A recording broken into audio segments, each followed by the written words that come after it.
నీరు right no మీకు Disney plus హాట్స్టార్లో Telugu లాంగ్వేజ్లో కూడా మీకు స్ట్రీమింగ్ అవుతుంది. అండ్ ఇంకా ప్లాట్ ఫిక్షన్కి వచ్చేస్తే ఇది ఒక కోర్ట్ డ్రామా ఫిలిం. సారా అనే ఒక అమ్మాయి ఉండేది, తన్ని ఒక అన్నోన్ పర్సన్ రేప్ చేశాడు. ఇప్పుడు దీన్ని కోర్టులో ప్రూవ్ చేసి వాళ్ళకి శిక్ష పడేలాగా చేయాలి. అది వాళ్ళు ఎలా చేశారు అండ్ అది అసలు సాధించడానికి వాళ్ళు ఎంత కష్టపడ్డారు అనేది మీరు ఈ మూవీలో చూస్తారనమాట. అండ్ ఇంకా ఓవరాల్గా ఎలా ఉందని విషయానికి వచ్చేస్తే బాగుంది. Your precious time and mobile data will be 100% worthy man. And నాకు దీంట్లో బాగా సర్ప్రైజ్ చేసింది ఏంటో చెప్పమంటారా, మలయాళం ఫిల్మ్స్ అనగానే నేను మెంటల్గా ఫిక్స్ అయిపోతా స్లో ఫేజ్లో ఉంటాయని చెప్పేసి. కానీ దిస్ టైమ్ అదేంటో భయ్యా, బిగినింగ్గా మనకి సుత్తి లేకుండా స్ట్రైట్గా పాయింట్కి వచ్చేసారు. చక్కచక్క మనకి ప్రొసీడింగ్స్ అనేవి ఫాస్ట్ రేసీగా వెళ్తూ ఉంటాయి. అండ్ మనకి మూవీ కూడా రన్ టైం అనేది 2 hours 27-25 ఈ రేంజ్లో ఉంటుంది అనమాట. మనకి స్క్రీన్ ప్లే కూడా మనకి పేసింగ్ అనేది మీడియంగా వెళ్తూ ఉంటుంది అనమాట. మనకి ఎక్కడా బోర్ కొట్టకుండా సీన్స్ అనేవి కూడా చాలా నీట్గా క్లియర్గా ప్రాపర్గా చాలా బాగా రాసుకున్నారు.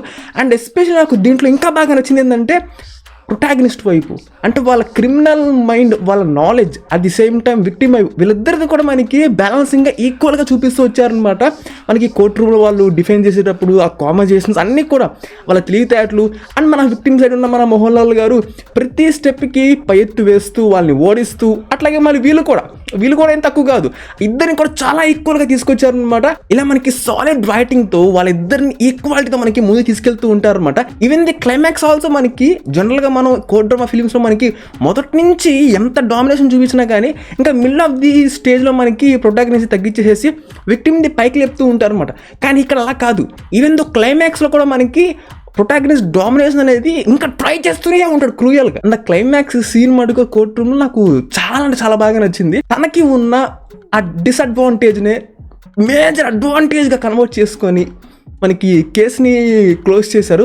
That was simply super man. And this one was for the absolutely a pure golden star man. And coming to the performances, Mohan Lal గారు, అనస్వరాజన్ ఆమె బ్లైండ్ గర్ల్ గా చాలా అంటే చాలా న్యాచురల్ గా చాలా బాగా యాక్ట్ చేశారు.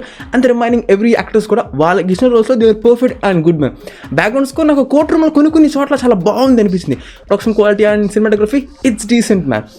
So yup man, that's review on Niru. And yep, that's it man. Subscribe if you enjoyed and I'll catch you on the next one.